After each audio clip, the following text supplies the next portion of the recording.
સાથે હું છું હિના. જેમ પેલી લગ્ન સિઝનમાં ડે 1 ડે 2 10 દિવસ બાકી 11 દિવસ બાકી એવું લખવામાં આવે ને, એવી રીતે ખેલૈયાઓએ અત્યારથી ચાલુ કરી દીધું છે કે ભાઈ આટલા જ દિવસ બાકી છે અને હવે બાકી જ કેટલા દિવસ રહ્યા. નવરાત્રિમાં જોશથી ગરબા રમવા છે, નવરાત્રિમાં તમારો સ્ટેમિના ઓછો નથી કરવો, તો એના માટે પહેલાં તો તમારે તૈયાર થવું પડશે. એના માટે પહેલાં તમારે યોગ કરવા પડશે, સારું સારું ખાવું પડશે.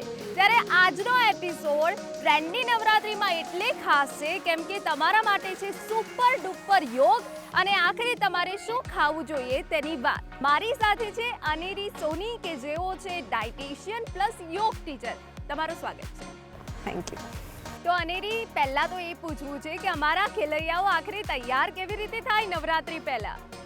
સો નવરાત્રિ પહેલાં લોકોને બહુ બધા કમ્પ્લેન્સ હોય છે કે મને પગમાં દુખે છે, મને ની પેઇન થાય છે, મને હીલ પેઇન થાય છે.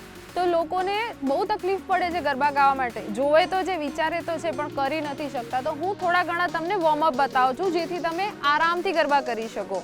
સો ફર્સ્ટ આસન છે પશ્ચિમોત્તાનાસન. સો પશ્ચિમોત્તાનાસન માટે તમારે શું કરવાનું છે એ તમને બતાવું છું. પહેલાં તો 2 હાથ ઉપર કરવાના છે, એના પછી ધીરે ધીરે ધીરે નીચે જવાનું છે. લેગ સ્ટ્રેટ રહેવા જોઈએ, બરાબર છે. અને તમે જેટલા જઈ શકો એટલું જ કરવાનું છે. એના પછી એ આસનમાં તમારે 30 સેકન્ડ હોલ્ડ કરવાનું છે, રાઈટ. પરંતુ આપણા ખેલૈયાઓ એટલા જોશ ભર્યા છે કે નવરાત્રિ પહેલાં ગરબાની પ્રેક્ટિસ શરૂ કરી દે છે તો કમરમાં દુખાવો થવો, શરીર થાકી જવું, આ બધું જ થતું હોય છે. તો આ બધાને આવરી લીધું આસન કયું છે? સો બીજું આસન છે ભુજંગાસન, જેમાં તમારે મેટ ઉપર પેટના બળ ઉપર સૂઈ જવાનું છે, રાઈટ. એના પછી બંને હાથ તમારા ચેસ્ટની બાજુમાં મૂકીને ઉપર આવવાનું છે ધીમે ધીમે, અને શ્વાસ ભરતા ભરતા ઉપર આવવાનું છે, ના કે શ્વાસ રોકીને, બરાબર છે. અને એના પછી તમારાથી થઈ શકાય એટલું હોલ્ડ કરી શકો છો. અને એની વાત તો થઈ નવરાત્રિ પહેલાં ખેલૈયાઓ કેવી રીતે તૈયાર થાય, પરંતુ નવરાત્રિ પછી પણ મારા ખેલૈયાઓને તો એકદમ ચકાચક ગરબા રમવા જ છે. ઘણી વખત એવું થાય કે પહેલા જ દિવસે એટલો બધો જોશ હોય કે એટલા બધા ગરબા રમી નાખીએ કે બીજા દિવસે પછી સ્ટેમિના ઓછો થતો જાય. તો ખેલૈયાઓનો સ્ટેમિના જળવાઈ રહે તે માટે કયા આસન છે? સો સ્ટેમિના લોકોનો જળવાઈ રહે એના માટે હું 2 આસનના નામ આપું છું. જેમાં પહેલું નામ છે પર્વતાસન, જેને કહેવાય છે માઉન્ટેન પોઝ. સો ઇઝીલી તમે જોઈ શકો છો કે માઉન્ટેન પોઝ એક એ રીતનો પોઝ છે કે જે માઉન્ટેનની જેમ જ દેખાય છે, બરાબર છે. એમાં તમે તમારા હાથને મેક્સિમમ સ્ટ્રેચ કરી શકો છો. એના પછી આવે છે તિતલી આસન.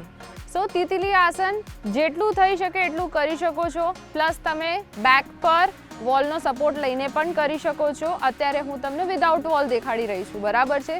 તો ફર્સ્ટ છે કે તમે તિતલી આસનમાં કન્ટિન્યુઅસ સ્ટેપિંગ કરી શકો છો, અને બીજું છે કે તમે તિતલી આસનમાં ફોરવર્ડ બેન્ડ લઈને હોલ્ડ પણ કરી શકો છો. અને અમારા ખેલૈયાઓ તો એટલા જોશ ભર્યા છે કે દોઢિયું કરી નાખે, અલગ અલગ સ્ટેપ કરી નાખે, તૈયારીઓ તો થયેલી જ હોય. ત્યારે આ બધાનો જોશ પણ જળવાઈ રહે. સાથે સાથે એમને જ્યારે દોઢિયું કરતા હોય, અલગ અલગ ગરબા રમતા હોય તો શરીરનો દુખાવો પણ થાય. શું આ બધા આસન તેમાં મદદરૂપ થાય? અને પહેલી વાત તો એ કે આ આસન કેટલા સમય સુધી અમારા ખેલૈયાઓ કરવાના છે? હા, ડેફિનેટલી આ બધા આસન એમાં મદદરૂપ થઈ શકે છે, પણ વાત જ્યારે સમયની આવે છે, બરાબર છે, તો એમાં અગર તમે કોઈ પણ આસનને ટેપિંગ કરી રહ્યા છો, મતલબ કે કાઉન્ટિંગના બેઝ ઉપર, તો 10 થી 15 કરી શકો છો. જોશમાં આવીને શરીરને વધારે ન ખેંચવું, શરીરને જેટલું સહન થાય એટલું જ ખેંચવું. અને એની સાથે સાથે તમે અગર એને હોલ્ડિંગ કરી રહ્યા છો તો સાથે તમે મોબાઈલ કે સ્ટોપવોચ રાખીને 30 સેકન્ડ હોલ્ડ કરો. અને મેઇન વસ્તુનું ધ્યાન રાખો કે તમે બ્રીથ રોકીને કોઈ આસન ના કરતા, બરાબર છે. જ્યારે બી તમે કોઈ આસનમાં એન્ટર થતા હો તો ધીમેથી પૂરો શ્વાસ ભરવો અને પછી જે આસનનું હોલ્ડ કરવો, બરાબર છે. અને હવે સવાલ મારો એ છે જેનાથી ખેલૈયાઓનો સ્ટેમિના જળવાઈ રહે, પરંતુ યોગ કરવાથી નહીં, હવે કંઈક સારું ખાઈ પી લઈએ. અને ખાસ કરીને જ્યારે નવરાત્રિ પહેલાં ખેલૈયાઓએ આટલું બધું કામ કર્યું હોય છે, એમનું બોડી જે લેવલ હોય છે મેન્ટેન નથી હોતું, જંક ફૂડ ખાધું હોય છે, ત્યારે એમનું સ્ટેમિના એવો ને એવો જળવાઈ રહે. પ્લસ જ્યારે ગરબા રમે એની બાદ જ્યારે ભૂખ લાગે ત્યારે પણ જંક ફૂડ ના અડે અને કોઈ હેલ્ધી ફૂડ ખાય, જેથી કરીને શરીર પણ સારું રહે અને સ્વાસ્થ્ય પણ જળવાઈ રહે. તેના માટે અમારા ખેલૈયાઓને શું ટિપ્સ આપશો? સો જ્યારે તમે ગ્રાઉન્ડમાં ગરબા રમવા જાઓ બરાબર છે, ત્યારે અગર તમને એનર્જી જોઈએ છે તો તમે કોઈ સ્વીટ વસ્તુ લઈ શકો છો, જેમ કે એક ગ્લાસ ફ્રૂટ જ્યુસ છે જે 5 થી 6ની ગાળામાં લઈ લો, 5 થી 6 વાગ્યાના ગાળામાં. બીજી વસ્તુ છે કે તમે સાથે સાથે ફ્રેશ ફ્રૂટ બી લઈ શકો છો અને અમુક નટ્સ લઈ શકો છો, જેમ કે આલમંડ છે, વોલનટ છે યા કેશ્યુ નટ્સ છે, બરાબર છે. હવે આ વાત થઈ કે ગરબા રમ્યા પહેલાં શું કરવું. હવે ગરબા રમ્યા પછી લોકોને બહુ જ ભૂખ લાગે છે, તો એ દરમિયાન શું કરવું જોઈએ કે જેમ કે તમે અગેન ફ્રૂટ લઈ શકો છો, યા તો તમે કોઈ વેજીટેબલ ભરેલી વસ્તુ લઈ શકો છો, જેમ કે વેજીટેબલ પુલાવ છે યા સિમ્પલ દાલ રાઈસ છે, યા પછી વેજીટેબલનું સૂપ લઈ શકો છો જે ઘરે બનાવેલું હોય, ઓર એલ્સ બહાર હેલ્ધી વસ્તુ લઈ શકો છો, રાઈટ. અગર તમે ચાહો તો બહાર જઈ શકો તો પનીર પ્લેટર પણ લઈ શકો છો, બરાબર છે. અને અગર તમે બહારનું ખાઈ બી લીધું છે તો દુઃખી ના થાઓ, પણ એની ક્વોન્ટિટી ઓછી કરજો, જેથી તમે નેક્સ્ટ ડે તમને તકલીફ ના પડે. તો આ ટિપ્સ પછી ખેલૈયાઓ તમે તો તૈયાર છો, અમે પણ તૈયાર છે આ વખતની નવરાત્રી એકદમ શાનદાર કરવા માટે. અનેરી તમારો ખૂબ ખૂબ આભાર. Thank you so much. નમસ્કાર, ટ્રેન્ડી નવરાત્રીના એપિસોડમાં આપનું સ્વાગત છે. તમારી સાથે હું છું હિના. ખેલૈયાઓને તો એટલો બધો ઉત્સાહ હોય છે કે ઉત્સાહમાં ને ઉત્સાહમાં શરીરનું ધ્યાન રાખવાનું ભૂલી જતા હોય છે, અને ગરબા તો ગાવા જ પડે, પરંતુ તમારા શરીરનું પણ એટલું ધ્યાન રાખવાનું છે, ગરબા પણ ગાવાના છે અને જોશ પણ તમારો હાઈ રાખવાનો છે. હવે આના માટે શું કરવું, તો મારી સાથે હાલ છે હેતા શાહ કે જેઓ ન્યુટ્રિશિયન અને ડાયટિશિયન છે. હેતાબેન, આપનું ખૂબ ખૂબ સ્વાગત છે. નમસ્તે. તો હેતાબેન, ખેલૈયાઓએ જ્યારે ગરબા ગાતા પહેલા કઈ બાબતોનું ધ્યાન રાખવું જોઈએ જેથી કરીને એમની નવરાત્રી એકદમ શાનદાર જાય અને ગરબા પણ એવા ગાય કે લોકો જોતા રહી જાય? આપણે ન્યુટ્રિયન્ટના પાવર હાઉસની જરૂરિયાત હોય, કારણ કે આપણે 2-3 કલાક મિનિમમ ગરબા ગાવાના છે. હંમેશા મિનરલ્સ, વિટામિન્સ, કાર્બોહાઈડ્રેટ, પ્રોટીન બધાની જરૂરિયાત હોય છે. તો હંમેશા એવું ખાવું કે જે આપણને એક્ટિવ, હેપી અને હેલ્ધી રાખે. એની માટે હું તમારી પાસે એક રેસીપી લઈને આવી છું. ખજૂરવાળું દૂધ, જેમાં મિલ્કમાં ખજૂર નાખીને આપણે 2 કલાક રાખીને એને ક્રશ કરીને પી શકીએ.